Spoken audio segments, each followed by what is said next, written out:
कहानी की शुरुआत भविष्य के टाइम से होती है। अब धरती इंसानों के रहने लायक नहीं रही। इंसानी जिंदगी के लिए ये ग्रह बिल्कुल खत्म हो चुका है। करीब 1000 साल पहले इंसान धरती छोड़ चुके थे और अब एक नए ग्रह नोआ प्राइम पर बस चुके हैं। लेकिन ये नया ग्रह भी पूरी तरह सेफ नहीं है। यहाँ एक नया खतरा पैदा होता है, अरसास। ये अंधे होते हैं, लेकिन इनके पास एक ऐसा तरीका होता है जिससे ये इंसानों के डर को महसूस कर लेते हैं। जिस इंसान के अंदर डर हो और सास उसे ढूंढ लेते हैं और सीधा मार डालते हैं। अब इस मुश्किल का हल लेकर आता है कमांडर साइफर रेज। वो एक बड़ा ही ताकतवर योद्धा है। उसने एक खास टेक्निक बनाई है, गोस्टिंग। ऐसे योद्धा जिनके अंदर डर ही ना हो और इसीलिए अरसास उन्हें महसूस नहीं कर सकते। साइफर ने अरसास के खिलाफ कई जंगें जीत रखी हैं। साइफर का एक बेटा भी है, किताई रेज। किताई भी अपने पापा जैसा बड़ा योद्धा बनना चाहता है। वो ट्रेनिंग करता रहता है, लेकिन साइफर उससे खुश नहीं होता। वो कहता है किताई अभी तैयार नहीं है, क्योंकि हाँ, वो भागने में तो तेज है, लेकिन जब लड़ाई का टाइम आता है तो डर जाता है। किताई बार बार अपने पापा से कहता है, मैंने सारे टास्क पूरे कर लिए हैं, मैं भी एक महान योद्धा बन सकता हूँ। पर साइफर गुस्से में कहता है, चुप करके खाना खा। खाना खाने के बाद साइफर की बीवी उससे कहती है, तुम किताई को अपने साथ ले जाओ। मुझे पता है मेरा बेटा एक दिन बहुत बड़ा और महान योद्धा बनेगा। बीवी की बात सुनकर साइफर मान जाता है। वो किताई के कमरे में जाता है और कहता है, अपना सामान पैक कर ले, मेरे साथ स्पेस में चल। पापा की ये बात सुनकर किताई बहुत खुश हो जाता है। अगले दिन दोनों तैयार होकर अपने स्पेसक्राफ्ट के पास पहुंच जाते हैं। साइफर की बीवी साइफर को कहती है, अपने बेटे का ख्याल रखना। फिर वो किताई से भी कहती है, अपने पापा की हर बात मानना, वो तुमसे बहुत प्यार करते हैं। किताई धीरे धीरे सिर हिला के हाँ करता है। तभी वहां एक फौजी जवान आता है जिसकी एक टांग टूटी हुई होती है। वो साइफर के पास आकर कहता है, आपने मुझे जंग के मैदान में बचाया था, मैं आपका शुक्रिया अदा करने आया हूँ। ये सब देखकर किताई और भी ज्यादा खुश हो जाता है। इसके बाद उनके स्पेसक्राफ्ट में एक एलियन को रखा जाता है जिसे उन्हें मंगल ग्रह पर छोड़ना होता है। अब उनका स्पेसक्राफ्ट नोवा प्राइम उड़ जाता है। कुछ देर बाद स्पेसक्राफ्ट ऊपर यानी स्पेस में पहुंच जाता है। साइफर अपने बेटे किताई से कहता है, अब हम दोनों सो जाते हैं। लेकिन किताई को नींद नहीं आती। वो चुपचाप उठ के वहां से चला जाता है और उस नो एंट्री वाले इलाके में घुस जाता है जहां वो एलियन रखा गया होता है। वहां एक आदमी उसे देख के कहता है, तुझे पढ़ना नहीं आता क्या? बाहर साफ साफ लिखा है नो एंट्री। फिर वो आदमी किताई को बताता है, जो एलियन यहाँ रखा है वो अरसास है। ये वही है जो लोगों के डर को महसूस कर लेता है। लेकिन किताई कहता है, मुझे उस एलियन के पास जाना है, और फिर वो एलियन की तरफ बढ़ने लगता है। तभी वहीं साइफर आ जाता है। वो गुस्से में किताई को बोलता है, चुप करके अपनी सीट पर जाकर बैठ जा। फिर साइफर सब फौजियों को कहता है, तुम सब लोग अपनी सेफ्टी सूट पहन लो और तैयार हो जाओ। अब साइफर उन ड्राइवर्स पायलट्स के पास जाता है जो स्पेसक्राफ्ट को उड़ा रहे होते हैं। वो पायलट साइफर से कहते हैं, आगे एक उल्का पिंड वाला तूफान आने वाला है। कुछ ही देर में एक भयानक तूफान आ जाता है। साइफर पायलट से कहता है, जो भी ग्रह सबसे नजदीक है वहीं पर स्पेसक्राफ्ट को लैंड करा दो। पायलट साइफर से कहता है, हमारे सबसे नजदीक अर्थ पृथ्वी ग्रह है, लेकिन हमें वहां लैंड करने की परमिशन नहीं मिल रही।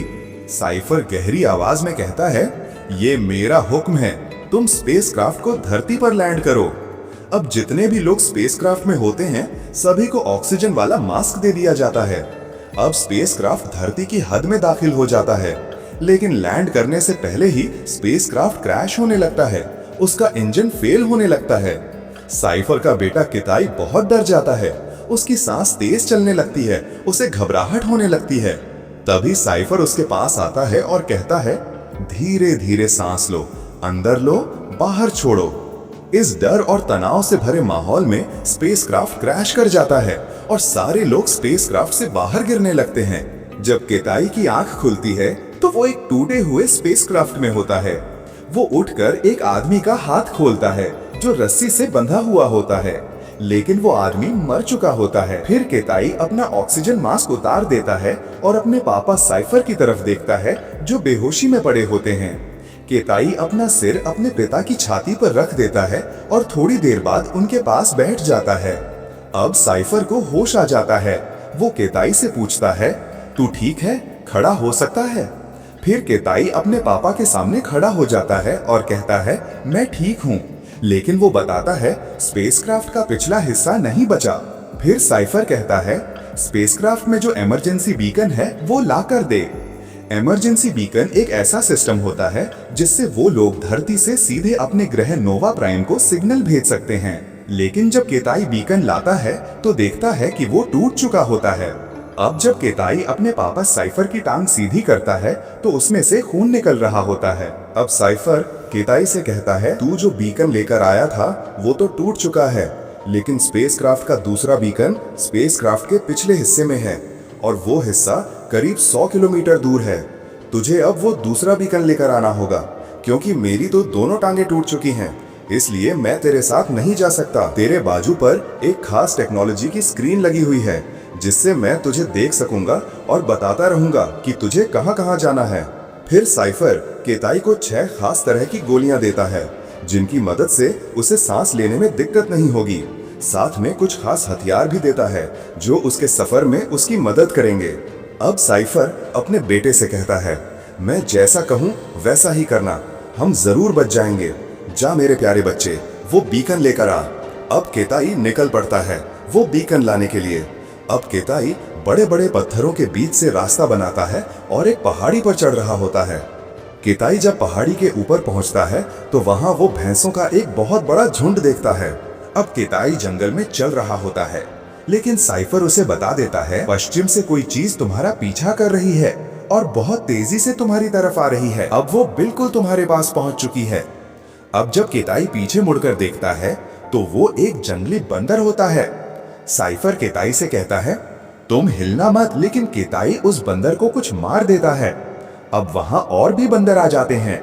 साइफर केताई से कहता है, तुम्हारे पास एक नदी है 200 मीटर दूर, तुम भाग के उसमें छलांग लगा दो, फिर बंदर तुम्हारा पीछा छोड़ देंगे। अब केताई बहुत तेजी से नदी की तरफ दौड़ता है, लेकिन वो बंदर भी बहुत तेज दौड़ रहे होते हैं केताई के पीछे। कई बार तो लगता है जैसे वो बंदर केताई को मार ही डालेंगे, लेकिन केताई सही समय पर नदी के पास पहुंच जाता है और उस नदी में छलांग लगा देता है। सारे बंदर पीछा छोड़कर वापस चले जाते हैं। अब केताई बहुत तेजी से दौड़ता है और जंगल में जाकर बैठ जाता है। केताई अपने पापा को बता रहा होता है, मुझे चक्कर आ रहे हैं, और वो देखता है कि उसके हाथ पर एक कीड़ा है जो उसे जोर से काट रहा होता है। अब साइफर केताई से कहता है, तुम्हारे पास एक दवाई है, उसका टीका लगा लो।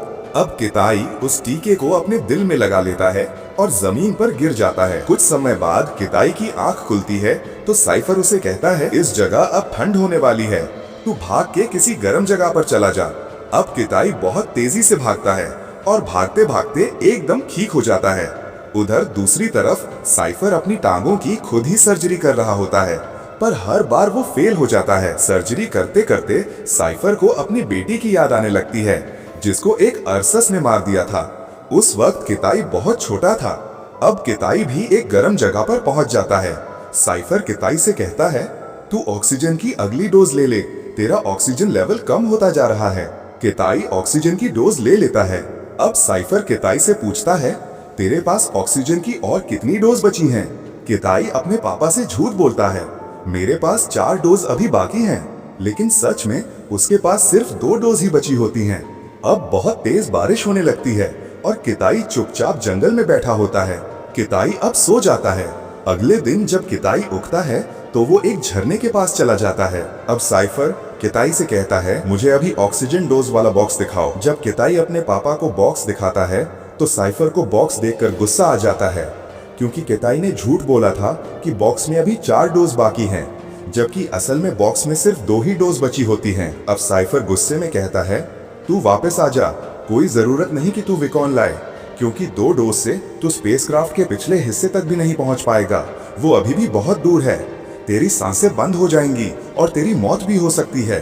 लेकिन केताई अपने पापा से कहता है, मेरे 2 ऑक्सीजन डोज से काम चल जाएगा, मैं वापस नहीं आ सकता।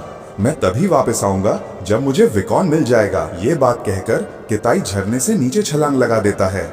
लेकिन केताई के पीछे एक बड़ी झील उड़ती हुई आ रही होती है।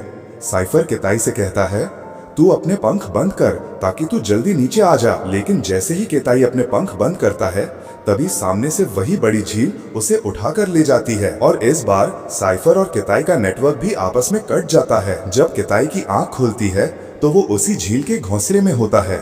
झील के छोटे छोटे बच्चे केताई का चेहरा चाट रहे होते हैं। जब केताई वहां से उठकर बाहर निकलने लगता है तो वहां कुछ जंगली शेर उसकी तरफ आ रहे होते हैं। कुछ शेर तो सीधा घोंसले में आ जाते हैं और केताई पर हमला कर देते हैं। लेकिन केताई एक एक करके सभी को मार डालता है। कुछ को तो वही झील ही मार देती है, लेकिन वो झील केताई को कुछ नहीं कहती। अब झील वहां से उड़ जाती है, लेकिन उसके सारे छोटे बच्चे मरे हुए होते हैं। कुछ को तो शेर खा जाते हैं। अब केताई पहाड़ी से नीचे उतरता है। वो देखता है कि झील अपने मरे हुए बच्चों के पास बैठी है। अब केताई अपनी बाह की तरफ देखता है, लेकिन उसकी बाह पर अब वो स्क्रीन नहीं होती जिससे वो अपने पापा से बात कर सके। केताई ये सब देखकर बहुत दुखी होता है। उधर साइफर भी अपने बेटे के लिए बहुत टेंशन में होता है। अब उसे बिल्कुल पता नहीं होता कि केताई आखिर है कहाँ। अब केताई एक गुफा में जाता है और वहाँ आग जलाता है और वहीं सो जाता है। अगली सुबह केताई उठता है और जंगल में विकन को ढूंढने की कोशिश करता है, लेकिन उसके ऊपर वही झील अभी भी उड़ रही होती है। अब केताई अपनी आखिरी ऑक्सीजन की डोज भी ले लेता है। केताई अब लकड़ियों से एक छोटी नाव बनाता है और एक नदी में उतर जाता है। वो उसी नाव में सो जाता है और अपनी माँ को याद करने लगता है। केताई को अपनी माँ का सपना आता है, जैसे वो कह रही हो, केताई उठ जाओ, अब तुम्हारे उठने का समय आ गया है। फिर केताई जल्दी से उठता है और जंगल में चल पड़ता है। अचानक मौसम बदल जाता है, ठंड पड़ने लगती है। हर जगह सिर्फ बर्फ ही बर्फ हो जाती है। अब केताई को बहुत ज्यादा ठंड लगने लगती है। वो थोड़ा आगे जाकर थककर नीचे गिर जाता है। जमीन पर गिरे हुए केताई को कोई चीज खींच कर ले जाती है। जब केताई की आंख खुलती है, वो चारों तरफ देखता है और उसे वही झील नजर आती है जो नीचे पड़ी होती है।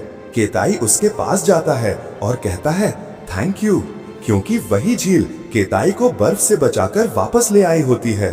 जब केताई ठंड के कारण बेहोश हो गया था, वही झील उसकी जान बचा लेती है। लेकिन अब वो झील भी मरी हुई होती है, किसी ने उसे मार दिया होता है। केताई अब वहां से निकल जाता है। थोड़ा ही आगे जाकर उसे अपने स्पेसक्राफ्ट का एक हिस्सा नजर आता है। केताई एक पेड़ पर चढ़कर देखता है तो उसे अपने स्पेसक्राफ्ट का पिछला हिस्सा दिखता है, जहां विकॉन होता है। अब केताई जल्दी से उस स्पेसक्राफ्ट के अंदर जाता है और सबसे पहले ऑक्सीजन की डोज लेता है, क्योंकि वहां एक्स्ट्रा डोज पड़ी होती है। अब केताई को विकॉन मिल जाता है। वो उसे चलाने की कोशिश करता है, लेकिन वो चलता नहीं। विकॉन को चलाने के लिए सूरज की रोशनी चाहिए होती है। ऊपर बादल होने के कारण विकॉन का नेटवर्क भी नहीं आ रहा होता। केताई अब तेजी से पहाड़ी के ऊपर चढ़ता है। वहां साइफर को भी सब पता चल रहा होता है कि केताई अब कहाँ है। साइफर को पहले ही एहसास हो जाता है कि अर्सस केताई की ओर आ रहा है, क्योंकि केताई डर रहा होता है और अर्सस केताई के डर को महसूस कर लेता है। जहां केताई दौड़ रहा होता है, वहां बहुत से ज्वालामुखी होते हैं। वहां का तापमान 50 डिग्री से ऊपर होता है। केताई जब एक पहाड़ी के पास रुकता है तो अचानक अर्सस आ जाता है और केताई को पानी में धकेल देता है। केताई पानी से बाहर निकलने की कोशिश करता है, लेकिन अर्सस दोबारा हमला कर देता है। अब केताई अपने पापा का हथियार इस्तेमाल करता है। केताई पानी से बाहर ऊपर आता है और विकॉन को नेटवर्क से लिंक करने की कोशिश करता है, लेकिन तभी अर्सस बाहर आकर फिर केताई पर हमला करता है और विकॉन केताई के हाथ से गिर जाता है। केताई बुरी तरह जख्मी हो जाता है, उसके हाथ से खून बह रहा होता है, लेकिन केताई हिम्मत नहीं हारता। वो उठता है और अर्सस को मार देता है। फिर केताई विकॉन के जरिए नोवा प्राइम ग्रह पर सिग्नल भेज देता है और अब उसके ग्रह के लोग केताई और साइफर को लेने आ जाते हैं। साइफर के पैर का भी इलाज कर देते हैं। अब सब बहुत खुश होते हैं और कहानी का यहीं अंत हो जाता है। दोस्तों, ऐसी ही और मजेदार कहानियां देखने के लिए हमारे चैनल को जरूर सब्सक्राइब करें।